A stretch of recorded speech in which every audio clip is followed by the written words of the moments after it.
Muy buenas noches, amados hermanos. Dios bendiga grandemente a cada uno de los que está ahora presente, los que se unirán en el transcurso de esta lección y también aquellos que, por supuesto, nos alegra muchísimo, nos llena de gozo que se conectan posteriormente para ver los videos, también lo comparten con sus hermanos en Cristo, con sus amistades, para que también se edifiquen con el mensaje. Ayudan muchísimo al canal al hacer eso porque la palabra llega a más personas y la misma red promociona más el video porque ve que muchas personas están compartiendo y están interesadas. Hoy retomamos nuestro curso Estudios sobre la vida de Cristo con la lección número 15. Hoy iniciamos la lección número 15, la autorrevelación de Jesús. Y debo citar para iniciar, después de anunciar nuestro primer punto, que es la unidad de propósito, un pasaje de la Escritura que se encuentra en Juan capítulo 20 y versículo 31. Pero estas cosas se han escrito para que creáis que Jesús es el Cristo, el Hijo de Dios. Así explica Juan el propósito de su narrativa. La teoría de que los sinópticos tienen un objetivo que es algo menos que esto, no resistirá nuestra investigación. Sin embargo, este es uno de los fundamentos de los ataques contra la narrativa de Juan y el secreto de la crítica hostil a su relato. Es asombroso cómo los escritores, con este propósito profundamente arraigado e incesante en sus corazones, se contienen de argumentar el caso y permiten que Jesús exprese sus propias reclamaciones. Cuando hablamos de Jesús haciendo reclamaciones, no se imagine a su cónyuge haciéndole un reclamo ni a su hijo haciéndole un reclamo.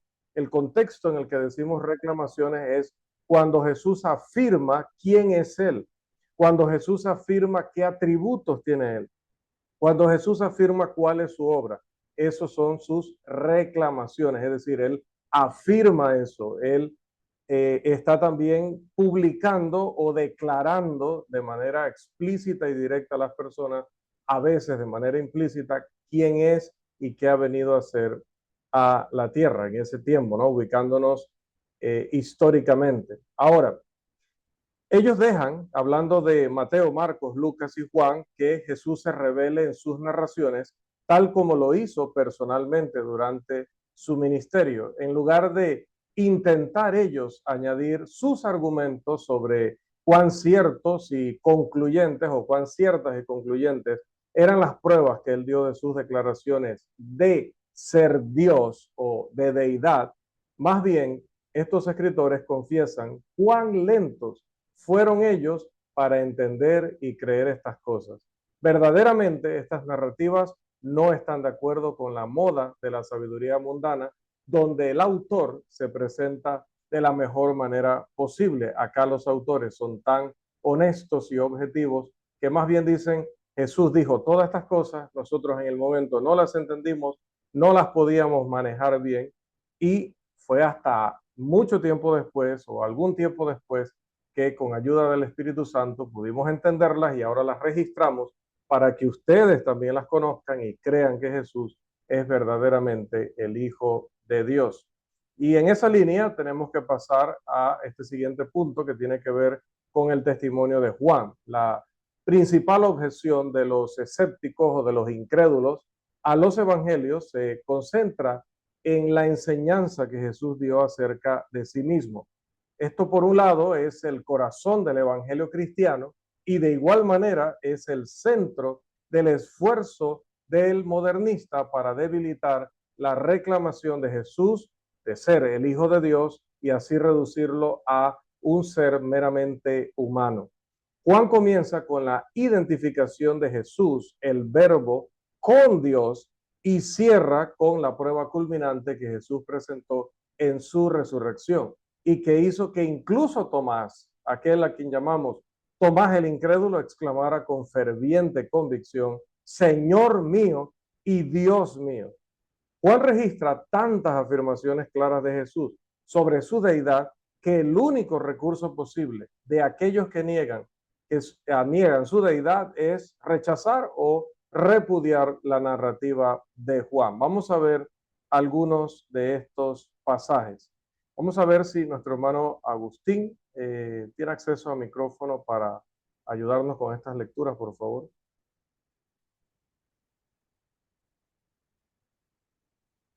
Amén, hermano.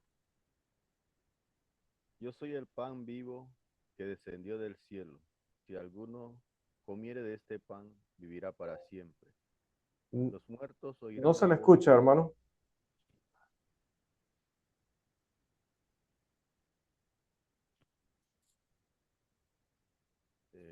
¿Ahora sí me escucha, hermano? No, no le escucho. ¿Será que tiene la mano en la parte de abajo del teléfono que tapa el micrófono?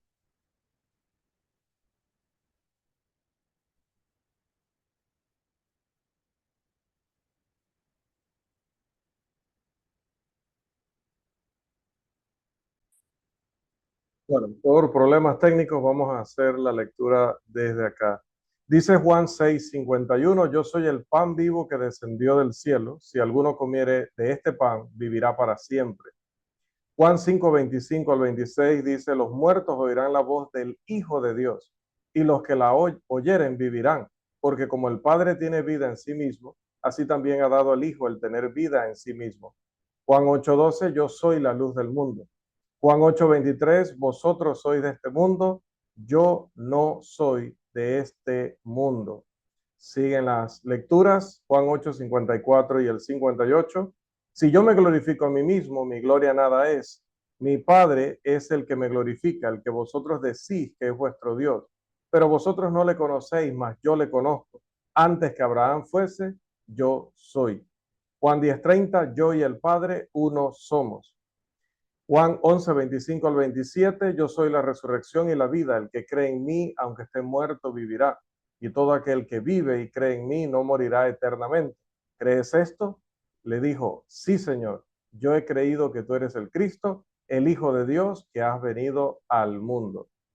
Y Juan 14, los versículos 6 y 9, yo soy el camino y la verdad y la vida. Y luego el que me ha visto a mí, ha visto al Padre.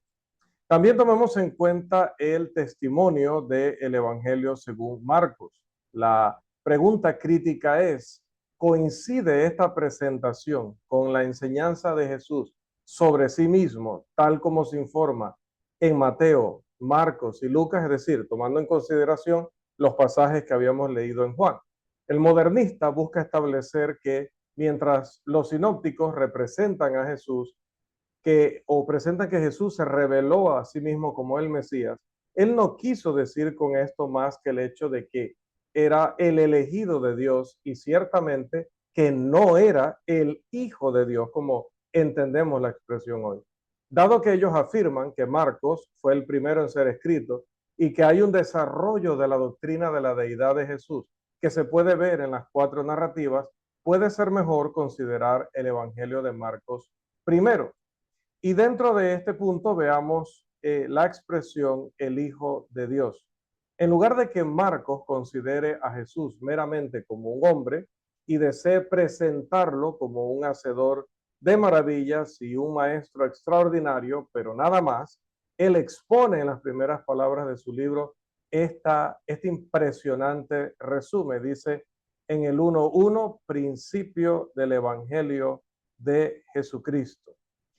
Ok, esto que nos da a entender automáticamente que reconoce el autor desde un inicio que Jesús es el Hijo de Dios, es decir, de la misma naturaleza del Padre.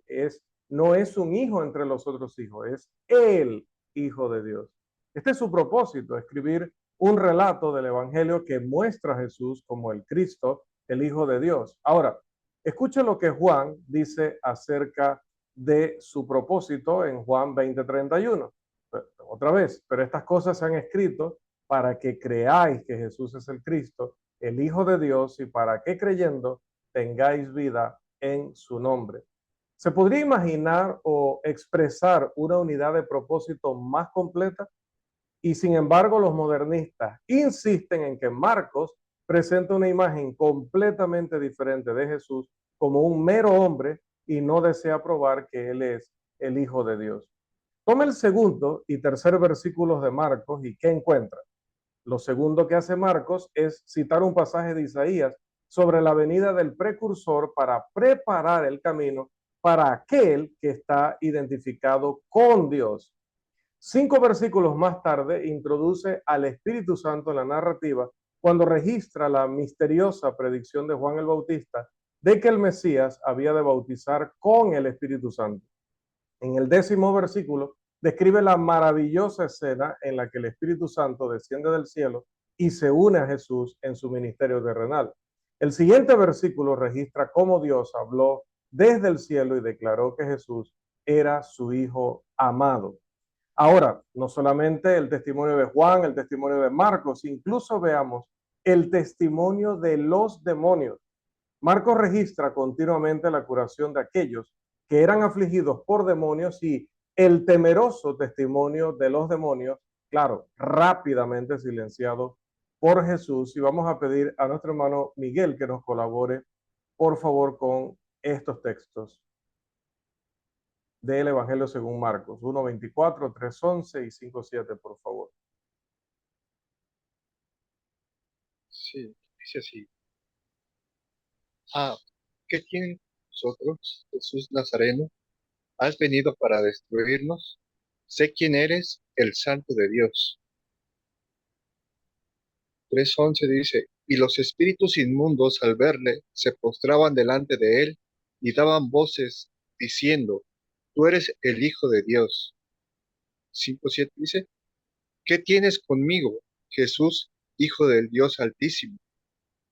Muchas gracias, hermano. Cada una de ellas, cada una de esas confesiones reconociendo la identidad de Jesús. Ahora, vamos a este punto, controversias y testimonio. Él presenta, me refiero a Marcos, varias controversias con los líderes judíos que odiaban y se oponían a Jesús. Y esto lo hace para mostrar no solo el desarrollo de la trágica lucha, sino las absolutas reclamaciones a la deidad que hizo Jesús. Y vamos a leer otros pasajes.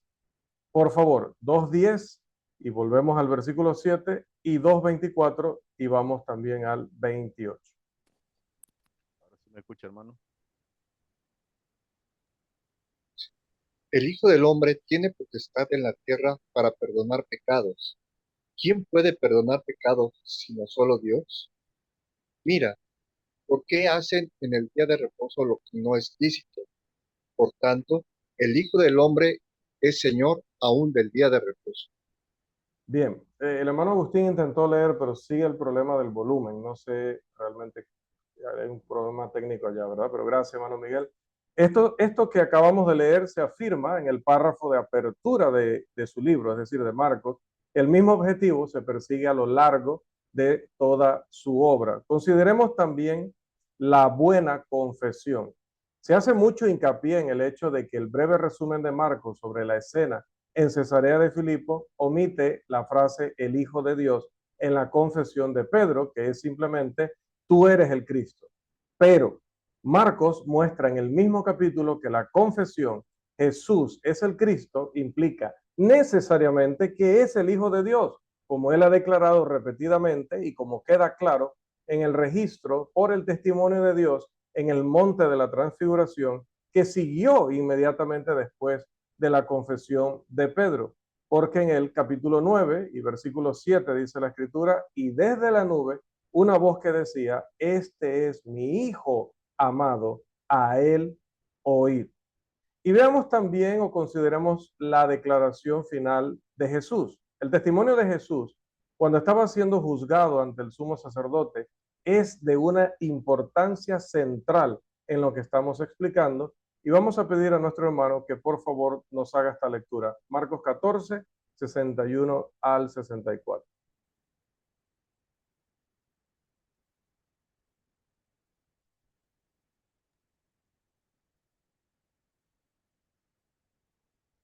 Dice así la palabra de Dios. El sumo sacerdote le volvió a preguntar y le dijo, ¿eres tú el Cristo, el Hijo del Dios bendito?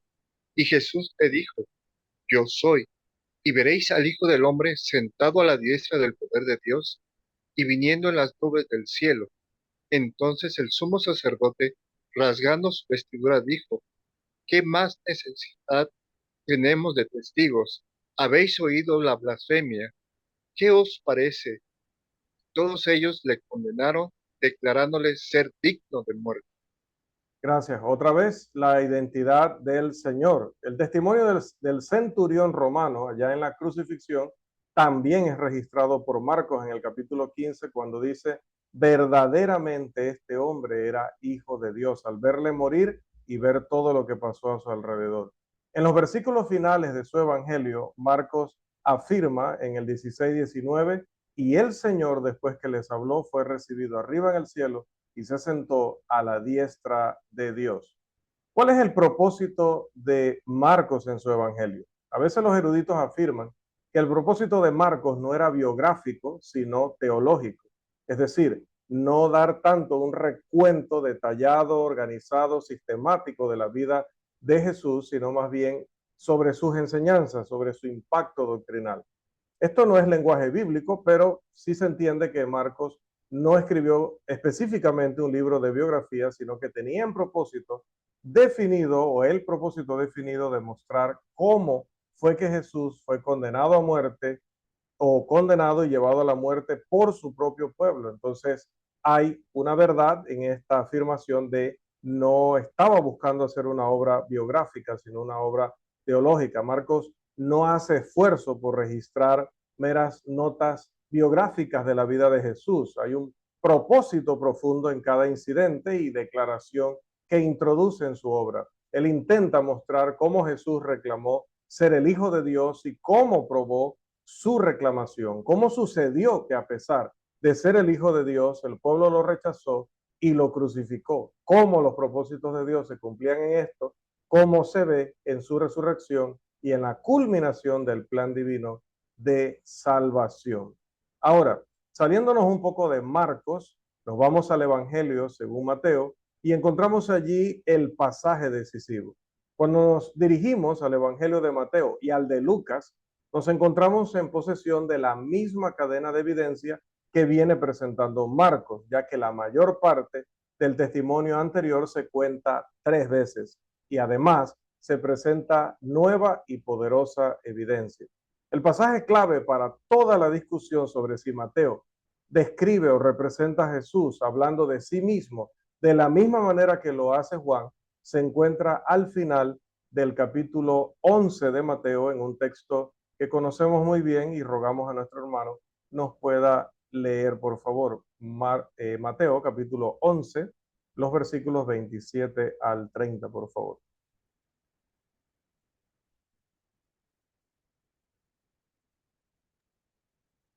Todas las cosas me fueron entregadas por el Padre, y nadie conoce al Hijo, sino el Padre, ni al Padre conoce a alguno, sino el Hijo, y aquel a quien el Hijo lo quiera revelar.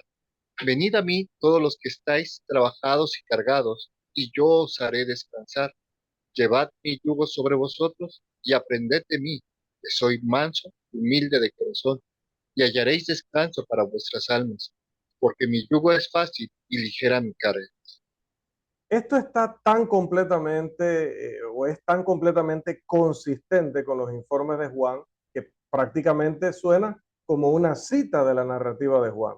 Es tan desastroso para la teoría radical que los modernistas se retuercen en todas direcciones que podamos imaginar tratando de escapar de ello. Intentan decir que lo que Jesús quiso decir fue que cada hijo conoce a su padre mejor que nadie y viceversa. Pero cuando la grandiosa declaración de deidad por parte de Jesús se diluye así, ¿qué clase de introducción hace para la invitación más atrevida y conmovedora que se haya emitido al mundo? Venid a mí, dice Jesús. Los pronombres personales yo, mi, aparecen 7 veces en la gran invitación y es absolutamente imposible hacerla impersonal. Además, la declaración de su autoridad universal con la que comienza la afirmación es claramente personal. Todo este elemento personal está tan entretejido en la textura del pasaje entero que algunos críticos, como el profesor Frank Porter de Yale, optaron por el desesperado recurso de arrancar todo el pasaje de Mateo. Cuando esto se hace sin el menor apoyo textual de ningún manuscrito, es simplemente una confesión de que la teoría ha sido puesta en un trono y los hechos han sido descartados ciegamente. Incluso el profesor Allen declara sobre este pasaje: es un recuerdo de un aspecto de la enseñanza de Jesús que es prominente en el cuarto evangelio. Después de citar el pasaje paralelo en Lucas 10, 21 y 22 y el uso similar de los términos hijo y padre en Marcos 13, 32, él declara, es decir, Allen declara que este dicho de Cristo es tan fuertemente respaldado como cualquier dicho en los evangelios. Comentario sobre Mateo de este autor, página 123. Hablemos también de otro aspecto de la vida de nuestro Señor, el nacimiento virginal. Un estudio más detallado de Mateo y Lucas mostrará que sus informes sobre las enseñanzas de Jesús están llenos de afirmaciones que enfatizan o implican las reclamaciones de Jesús a la deidad. El relato detallado de la tentación en ambas narrativas resulta en relieve la proposición central del diablo, que fue un desafío a aquello que Dios acababa de afirmar en el bautismo, que había dicho: este es mi hijo amado. ¿Y qué dijo el diablo? Si eres el hijo de Dios. Esto establece como el objetivo principal tanto del ministerio de Jesús como de sus narrativas que todos los hombres deben creer el testimonio de Dios de que Jesús es su hijo y deben obedecer su enseñanza, así como implica que aquellos que intentan negar esto se encuentran en la compañía del maligno, que fue quien cuestionó primero a nuestro Señor Jesús. Los relatos de la natividad en Mateo y Lucas declaran con evidencia irrefutable y con el lenguaje más cuidadoso y poderoso el nacimiento virginal de Jesús. Esto muestra en forma inmediata que la deidad de Jesús está en el mismo corazón de su presentación del Evangelio. Además, es extremadamente desafortunado para la posición radical que los detalles específicos sobre el nacimiento virginal se registren no en Juan, sino en Mateo y en Lucas. Si al menos todas las declaraciones enfáticas de la deidad de Jesús pudieran trazarse a uno de los evangelios, el rechazo del testimonio sería mucho más simple. En este punto son Mateo y Lucas, más que Juan, los que son asediados, atacados. No solo Mateo y Marcos sostienen a Juan, sino el hecho de que fueron escritos mucho antes que Juan es fatal para la teoría del desarrollo. Es decir, que los cristianos llegaron a creer que Jesús era Dios 200 años o 150 años después. Esa es la teoría del desarrollo. ¿Por qué? ¿Y por qué decimos que es fatal? ¿Por qué entonces Juan omite cualquier relato definitivo sobre o definido sobre el nacimiento virginal de Jesús? Los críticos intentan en este punto usar a Juan para desacreditar a Mateo y Lucas, argumentando que su silencio, el de Juan, respecto al nacimiento virginal, empaña su testimonio, pero son frustrados en este ataque por el hecho de que el grandioso prólogo de Juan, es decir, las primeras palabras con las que abre este libro, proclaman espléndidamente la preexistencia de Jesús, es decir, que antes de nacer de María ya existía, lo que revela la unidad divina del diverso testimonio de los evangelistas, sea Mateo, sea Marcos, sea Lucas, o sea Juan. Pero consideremos el testimonio adicional de Mateo y Lucas. La narrativa continua y vívida del testimonio aterrorizado de los demonios sobre el hecho de que estaban en presencia del Hijo de Dios muestra que los tres sinópticos tienen el mismo objetivo que Juan. ¿Cuál? Mostrar que Jesús es el Hijo y también el Salvador del mundo. Ahora, note que Jesús no permitió que los demonios testificaran. Él deseaba revelarse a sí mismo y no ser testificado por el diablo, no ser revelado por el diablo. Sin embargo, a medida que los demonios clamaban aterrados, sus gritos eran escuchados por las multitudes y sin duda causaron una profunda impresión.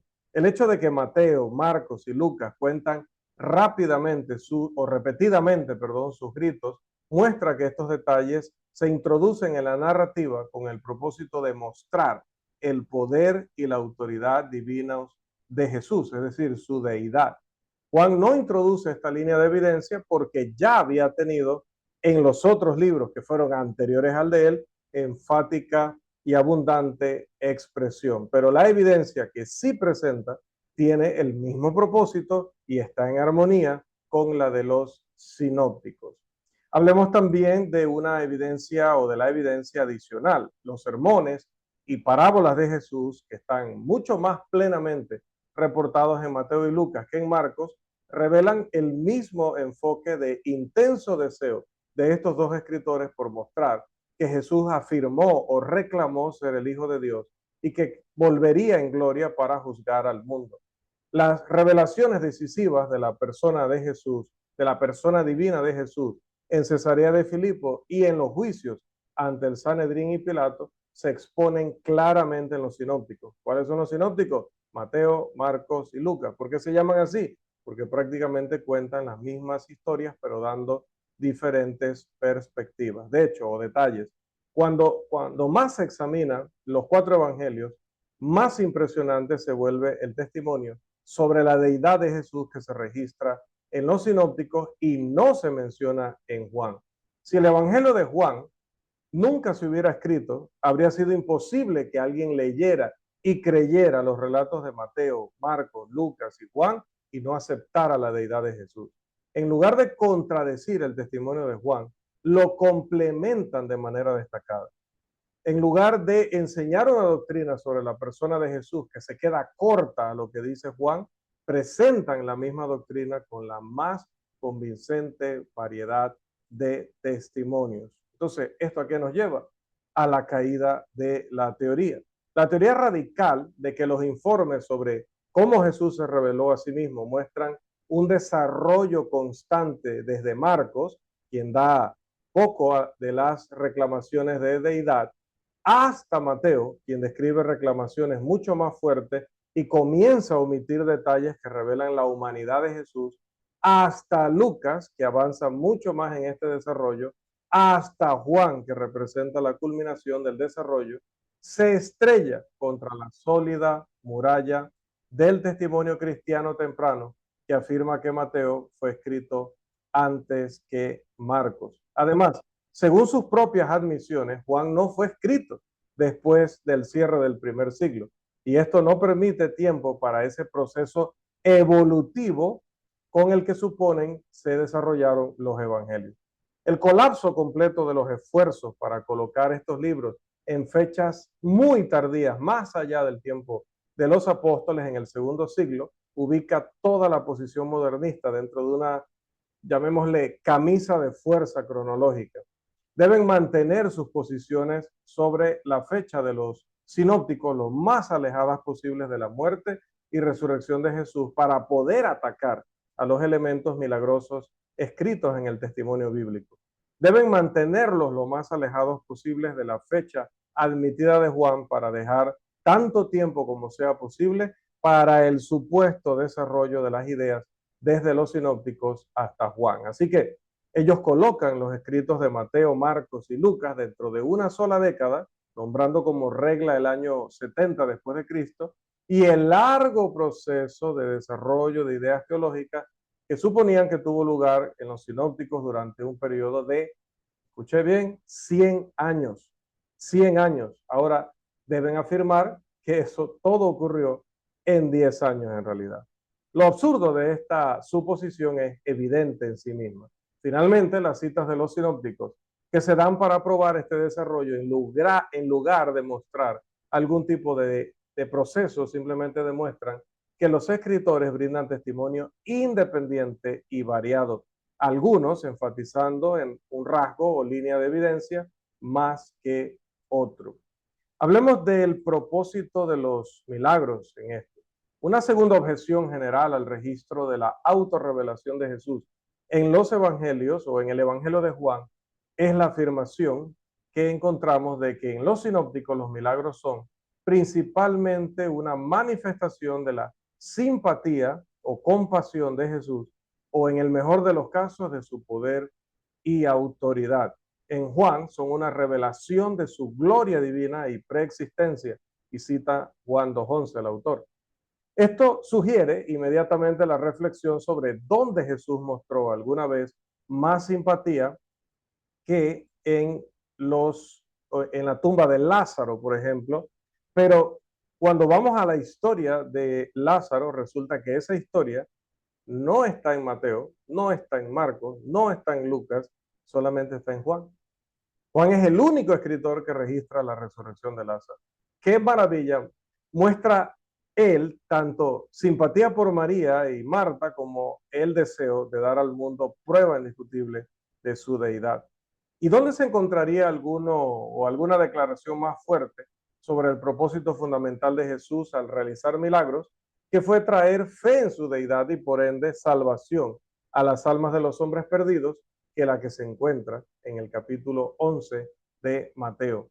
La afirmación de que los milagros o sus milagros son meramente autorreveladores en los sinópticos en la medida de mostrar su poder y autoridad plantea la pregunta: ¿cuánto poder y autoridad? Si se reclama suficiente poder y autoridad, entonces la deidad es afirmada necesariamente. Este es exactamente el caso en los 4 relatos del Evangelio. Toma el caso del paralítico, del cual Marcos declara que Jesús dijo que estaba sanando para probar que tenía el poder en la tierra para perdonar pecados, ante la acusación de los fariseos de que su reclamación era blasfemia. Recuerde que esto está en Marcos 2, 5 al 12. Juan dice en el capítulo 12, versículo 37, lo siguiente, rogamos al hermano nos colabore. Ha vuelto Agustín, creo que desconectó y volvió a conectar. A ver si el hermano intenta, para ver si ya recuperamos el volumen.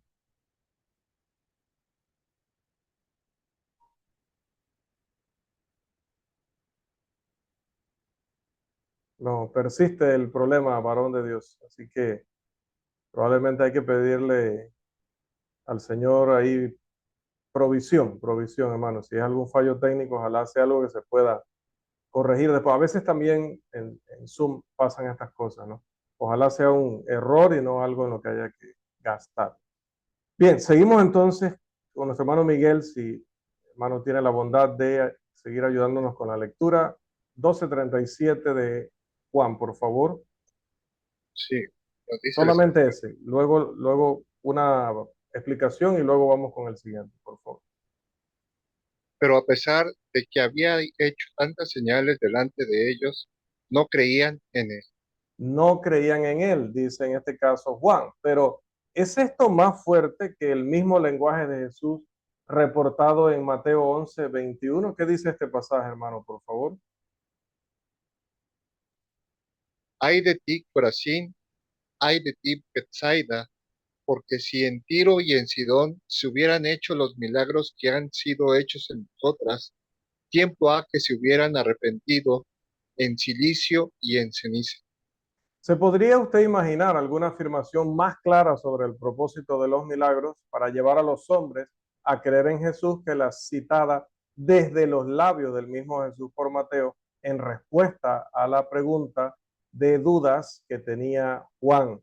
¿Recuerdan ese episodio en Juan capítulo 11, versículos 4 al 6? Hermano, por favor, nos ayuda con la lectura.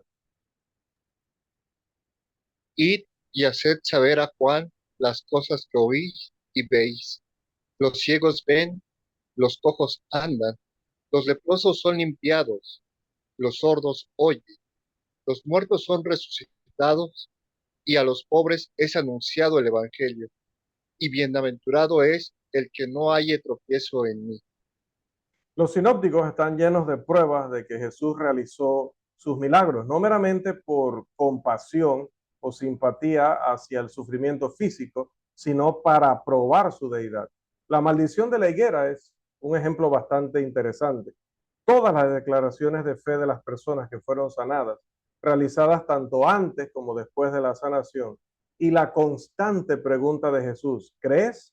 O su elogio, tu fe te ha salvado, proporcionan una línea continua de evidencia en los sinópticos, así como en el Evangelio según Juan.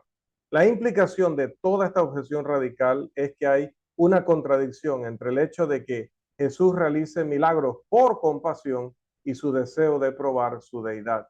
Esta es una suposición monstruosa. Los dos motivos están armoniosamente unidos en todas partes. El amor de Jesús no fue tan ciego como para ministrar a las dolencias del cuerpo y desestimar las dolencias del alma. Obviamente ambas cosas iban juntas, por eso hablemos también de la manera de la revelación. El último ataque a la presentación de la autorrevelación de Jesús en Juan y sobre el que los radicales ponen más énfasis es la afirmación de que Juan contradice a los sinópticos al representar que Jesús se reveló a sí mismo como el Hijo de Dios desde el inicio de su ministerio, mientras que estos últimos muestran que él desveló muy gradualmente sus reclamaciones. Vamos a presentar aquí una cita de uno de estos críticos y vamos a leerla, por favor, para ver cómo la argumentan.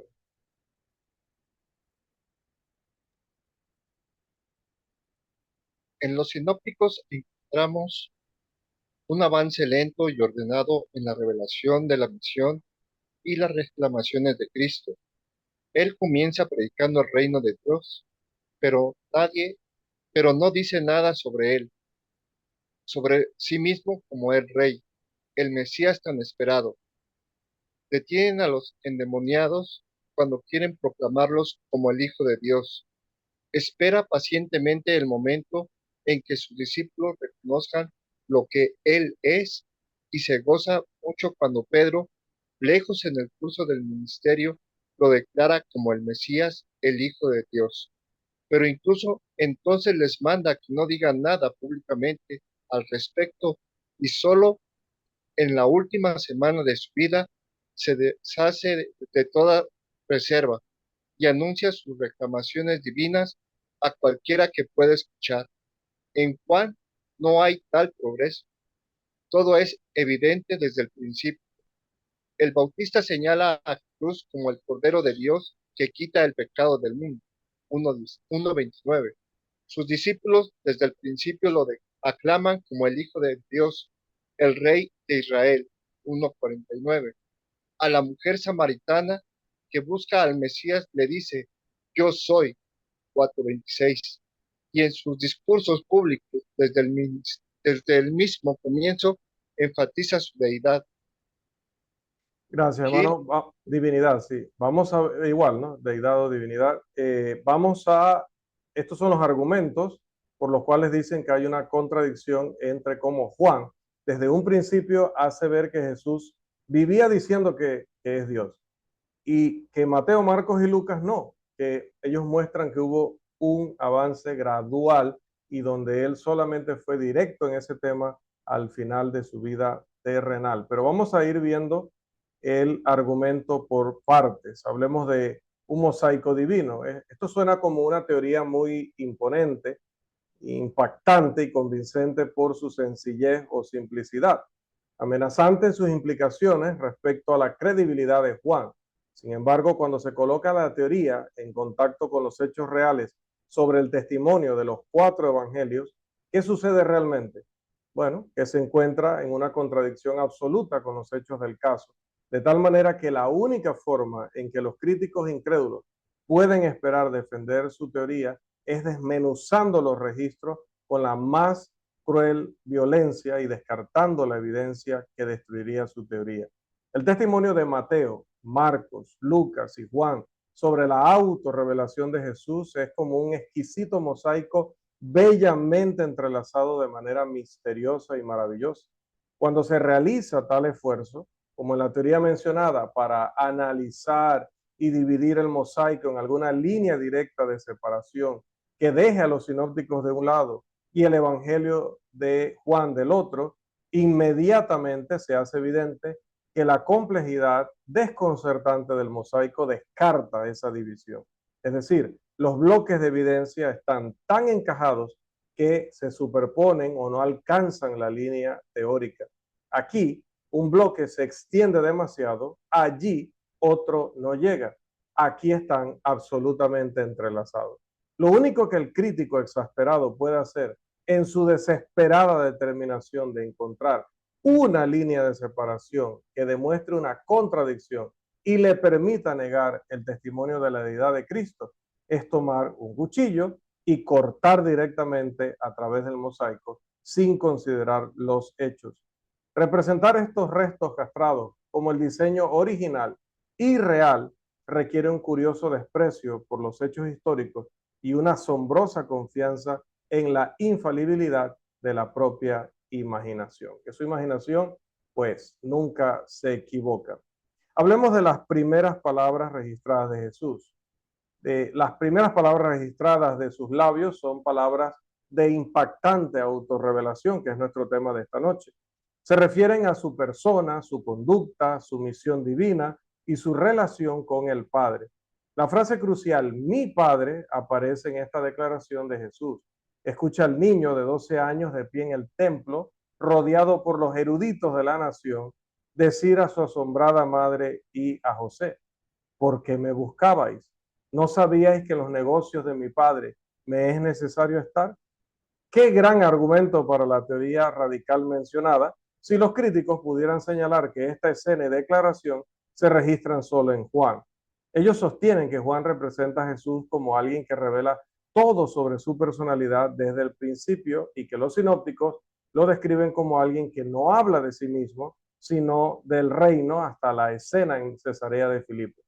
Si esto fuera cierto, Juan tendría que ser el escritor que narra cómo Jesús se declaró así en el templo a la edad de 12 años. Qué desafortunado para la teoría es que estas primeras palabras registradas de Jesús no se encuentren en absoluto en el Evangelio de Juan, sino en Lucas 2:49. Lucas. Así que en la primera prueba histórica aplicada a la teoría, el crítico debe recurrir a la violencia, ya que toma su cuchillo operativo para eliminar el testimonio histórico de los registros para poder así mantener su teoría. Entonces, pasemos a hablar de las segundas palabras registradas. Las segundas palabras registradas de los labios de Jesús también se refieren a su persona divina. Jesús, en el momento que fue a solicitar ser bautizado, recibe la siguiente reacción de parte de Juan el Bautista. Yo necesito ser bautizado por ti y tú vienes a mí. La respuesta de Jesús confirma la implicación de la ausencia de pecado y las conclusiones resultantes sobre el ministerio divino de su persona. Dice después, deja ahora, porque así conviene que cumplamos toda justicia. Según la teoría, esto debería encontrarse solo en Juan, pero de hecho solo aparece en Mateo 3:14 al 15. Y vamos a ver también las terceras palabras registradas de Jesús, que también se centran en el ministerio de su deidad, mientras él responde con calma a los repetidos desafíos del diablo en el desierto, cuando le dice, si eres el Hijo de Dios. Esto también debería encontrarse solo en Juan para que la teoría funcione. Por el contrario, no se menciona en Juan, sino que se encuentra solo en Mateo 4:1 al 11 y Lucas 4:1 al 13. El testimonio milagroso de Dios mismo sobre la identidad de Jesús, su Hijo, ocurre entre la segunda y la tercera palabra registradas de Jesús. Escucha la voz del cielo mientras Jesús es levantado de las aguas del bautismo. Tú eres mi Hijo amado, en ti tengo complacencia. Aquí nuevamente se presenta una muerte y destrucción a la teoría radical que sostiene que todo se revela desde el principio en el Evangelio de Juan y solo se devela o desvela gradualmente en los sinópticos. Los tres escritores sinópticos registran el testimonio de Dios. Juan no lo menciona. Así que el primer encuentro de la teoría con los hechos no solo desinfla la teoría, los hechos la voltean al revés y del lado de adentro hacia afuera. Los radicales declaran que Juan es antihistórico porque representan al Bautista expresándolo claramente al comienzo del ministerio de Jesús, cuando dice, he aquí el Cordero de Dios. Pero los sinópticos, que se utilizan para desacreditar a Juan, declaran que Dios habló desde el cielo y proclamó, tú eres mi Hijo, refiriéndose a Jesús de Nazaret. Los críticos se ven obligados a recurrir nuevamente a la violencia y con mano alzada eliminar la evidencia al negar el testimonio milagroso de Dios. Algunos sostienen que el descenso del Espíritu y la voz de Dios no fueron percibidos ni entendidos por la multitud. Es muy probable que la multitud, aunque estaba llena de asombro por lo que vio y también oyó, no comprendía realmente el significado de la paloma que descendió sobre Jesús, ni entendió las palabras pronunciadas por Dios. Puede confirmar en Juan 12, 27 al 29, Hechos 9, 3 al 8 y 22, 9. Así que Jesús quedó libre para revelarse. Sin embargo, debe notarse que Juan indica aún más claramente que el testimonio del Bautista iba en la línea de afirmar la deidad del Señor, porque decía él, he aquí el Cordero de Dios, y en otra parte, y yo le vi y he dado testimonio de que este es el Hijo de Dios. Esto se dio no a las multitudes, sino a sus discípulos, como recalca Juan 1:35. Así que mientras tanto los sinópticos como Juan describen eventos y registran declaraciones que deben haber creado una cierta ola de emoción y espera en la nación, dejaron abundante espacio para que Jesús se revelara como él quisiera. Hablemos de los sermones y milagros del Señor. Cuando comenzamos a examinar los sermones de Jesús en las cuatro narrativas del Evangelio, encontramos que la teoría no puede sostenerse frente a los hechos. En lugar de que Jesús nunca hablara de sí mismo en los primeros relatos sinópticos y siempre enseñara sobre el reino, encontramos que la revelación del reino y del rey son paralelas en cada uno de sus evangelios o de los evangelios. Esta es una necesidad absoluta para que un reino tenga un rey. La proclamación del reino de Dios no podría ser tan abstracta como para ignorar a su rey. El Antiguo Testamento había estado continuamente, había vestido continuamente sus predicciones del reino en términos del rey divino que debía venir. De hecho, Juan el Bautista había incendiado a la nación con sus osadas predicciones: el que viene tras mí, cuyo calzado no soy digno de llevar, es más poderoso que yo. Mateo 3:11, Marcos 1:7, Lucas 3:16 y Juan 1:27.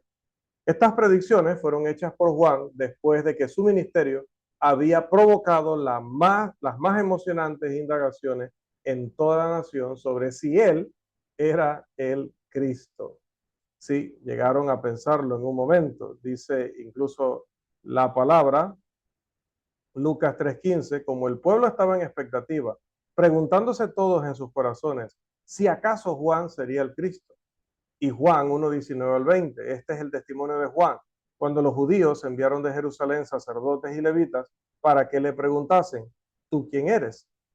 Confesó y no negó, sino confesó, yo no soy el Cristo. Lucas 1:19 y 20. Ahora, cuando Jesús comenzó su ministerio con una maravillosa sucesión de milagros, era inevitable que todos se preguntaran acerca de su identidad. Esto es exactamente lo que sucedió y es exactamente lo que está contado en las cuatro narrativas. La teoría de que Jesús no habló de sí mismo, sino que simplemente dio enseñanza abstracta sobre el reino hasta los últimos días de su ministerio, pasa por alto la atmósfera emocionante en la que se llevó a cabo su ministerio.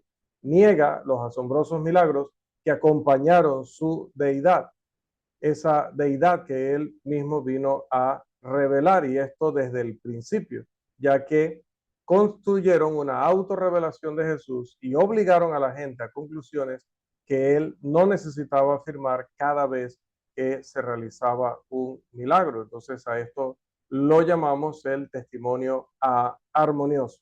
Juan muestra que cuando Jesús purificó el templo en los primeros días de su ministerio, los líderes nacionales inmediatamente le lanzaron un desafío para que realizara algún milagro impresionante que probara su mesianismo. Puede leer de ello en Juan 2:18. Los milagros realizados en Jerusalén hicieron que muchos creyeran en él y además ocasionaron que Nicodemo viniera para una conferencia nocturna. Es muy importante notar que Nicodemo comenzó preguntando sobre la persona y la obra de Jesús, pero las respuestas de Jesús llevaron la discusión hacia el tema del reino. Esto está en el Evangelio de Juan y no en los sinópticos. las fases iniciales del ministerio Galileo, tal como se describen en los sinópticos, fueron de la misma manera, ya que Jesús discutió tanto sobre el rey como sobre el reino. Los gritos de los endemoniados, silenciados por las severas reprimendas de Jesús, pero aún escuchados por las multitudes, concentraron las preguntas más emocionadas sobre ellos. Por ejemplo, yo sé quién eres, el Santo de Dios. ¿Qué es esto? ¿Qué nueva doctrina es esta que con autoridad manda a los espíritus inmundos y le obedecen? Marcos 1:24 y el 27 y Lucas 4:34 al 36. La reclamación personal de Jesús de que tenía el poder en la tierra para perdonar pecados introdujo una discusión, no del reino, sino del rey. Los fariseos protestaron que él estaba reclamando la autoridad de Dios mismo.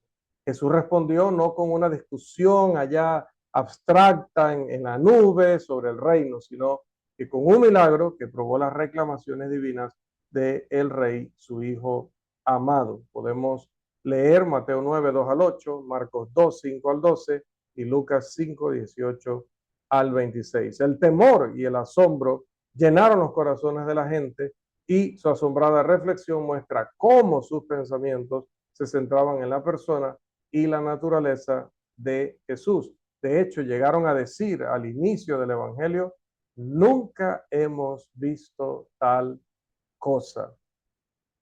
Bien, hablemos entonces de el Sermón del Monte.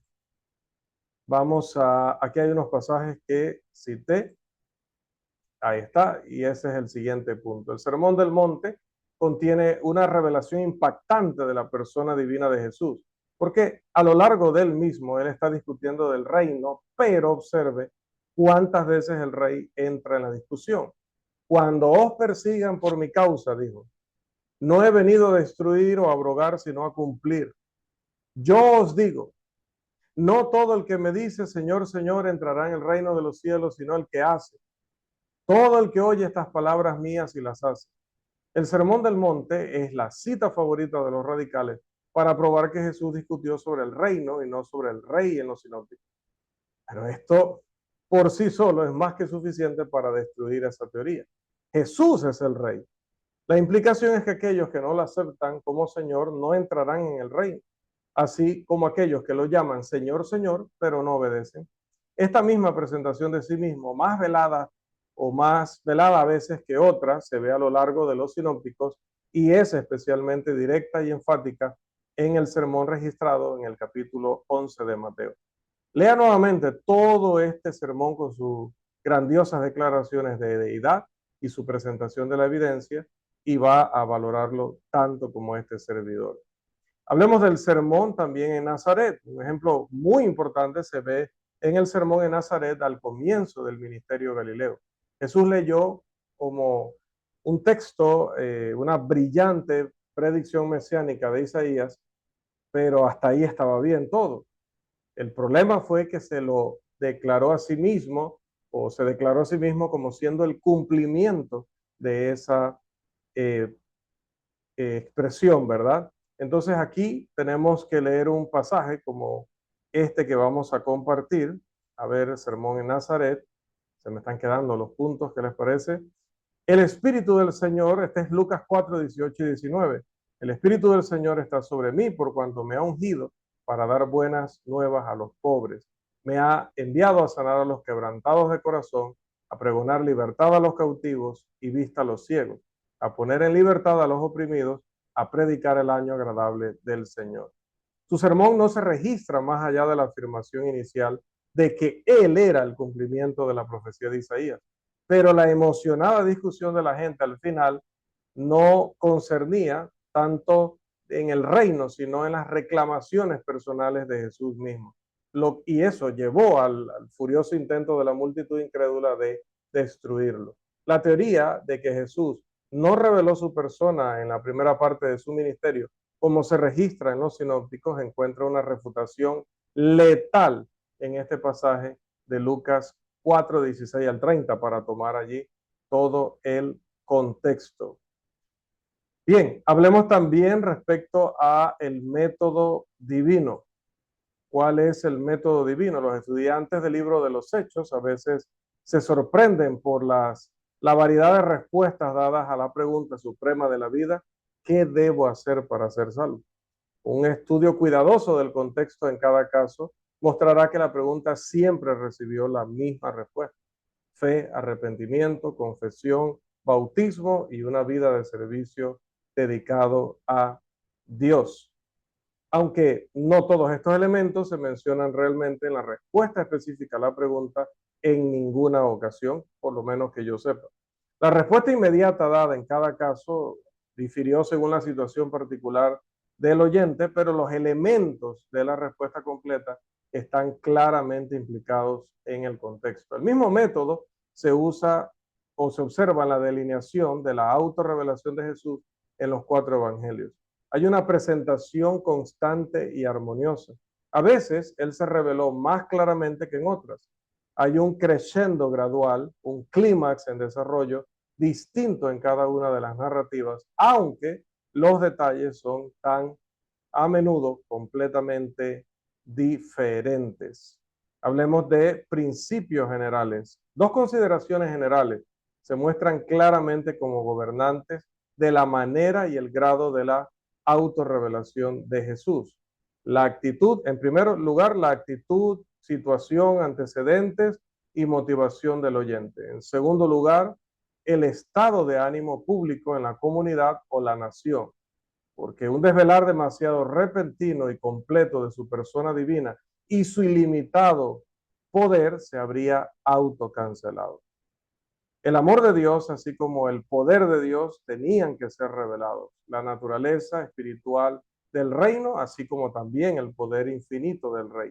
Aunque parece a simple vista que el relato de Juan no deja espacio para una revelación gradual debido a las revelaciones impactantes que se hacen al principio, un estudio del texto mostrará que estas declaraciones eran semi privadas y aún dejaban a las multitudes no preparadas de ser informadas gradualmente. El testimonio de Juan el Bautista fue para sus discípulos la declaración de Natanael: Rabí, tú eres el Hijo de Dios, tú eres el Rey de Israel. Fue escuchada solo por el pequeño grupo de discípulos. La revelación a Nicodemo fue por un solo individuo y muy velada.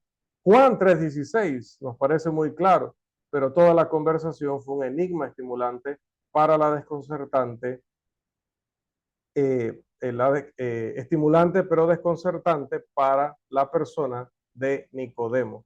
La declaración que le hace Jesús a la samaritana: yo soy el que habla contigo, era limitada, pero estaba allí en un ambiente de una comunidad aislada y allí fue donde él lo proclamó. Tal revelación no evitaría el desvelar gradualmente su persona y programa en Galilea y Judea. No hay contradicción entre este registro del temprano ministerio de Judea en el relato de Juan y la revelación gradual de sí mismo en los otros 3 evangelios. La revelación de Jesús a la nación enfrentó el obstáculo de una idea obstinada y arraigada del pueblo judío que sostenía que el Mesías debía ser un monarca terrenal, destruyendo el poder de Roma y otorgando a los judíos una gloriosa dominación sobre el mundo. Esta era la luz guía de esperanza en los corazones de la gente. El poderoso impulso del ministerio de Jesús se encontró con esta devoción firme hacia un ideal mundano como una fuerza irresistible encontrada en un cuerpo prácticamente inamovible. El ministerio de Jesús no era una situación, era un movimiento vivo que debía enfrentar el inevitable torbellino de maniobras políticas por parte de los partidos y de los egoístas, aristócratas y miembros de este tipo de iniciativas. Había 2 enormes remolinos de política, uno centrado en Jerusalén, un pozo negro de autobúsqueda y una amarga lucha partidista entre fariseos y saduceos por el control de la nación, que atraía a una gran multitud de aduladores y pequeños funcionarios. El otro centrado en Galilea, el salvaje y fanático movimiento de los celotes, que amenazaba continuamente con sumergir a la nación en una guerra contra Roma. El ministerio de Jesús se elevó en una inundación poderosa que ataca, que aunque influenciada por el vórtice de Galilea o el de Jerusalén, aún barría a través de ellos y rompía el obstáculo fabricado por los hombres de la crucifixión para avanzar después de la resurrección en el cumplimiento del propósito por el cual Dios lo había enviado. Bien, hermanos, hemos cumplido el tiempo pactado de nuestra lección. Nos queda una parte aún de esta lección número 15, pero si Dios nos da vida, salud y oportunidad, estaríamos tratándola y concluyendo la próxima semana. Hasta aquí nuestra lección número 15, la autorrevelación de Jesucristo. Que el Señor les bendiga ricamente.